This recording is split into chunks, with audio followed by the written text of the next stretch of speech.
কিছুদিন আগে আমি ফেসবুকের টাইম লাইনে দুটো ক্রপ টপ দেখেছিলাম। দুটোই অফার ছিল 180 টাকাতে।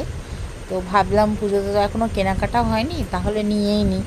বড় বলছিল যে নিয়ে নাও, তোমার যদি ভালো লাগে। তো তো অর্ডার করেছিলাম। অর্ডার করতে মানে এটা আমার ফার্স্ট নয়, এটা আমার থার্ড অফার ছিল শপসি থেকে। প্রথম দুটোর অভিজ্ঞতা একদমই ব্যাড ছিল। তো তখন আমি রিটার্ন করে দিয়েছিলাম। তো এটা কেমন এসছে তোমাদেরও খুলে দেখাচ্ছি। মোটামুটি ভালোই এসছে, আমার কাছে তো ভালোই লাগলো। জানি না কার কাছে কেমন লেগেছে। অর্ডারটা দিয়ে যাওয়ার পরেই আমি দুদিন পরে পার্সেলটা ওপেন করেছি তোমাদের দেখাবো বলে। এটার কালারটা হয়তো ফ্ল্যাশ লাইটে ফ্যাকাশে দেখাচ্ছে। এটা হচ্ছে পার্পল কালার, আর ওটা হচ্ছে ব্ল্যাক কালার। ওর নানান রকম বিভিন্ন কালার আছে, যে এটা ভালো লাগে পছন্দ। আমার পার্পল আর ব্ল্যাক কালারটা পছন্দ হয়েছিল, তাই জন্য আমি এটাই নিয়েছি।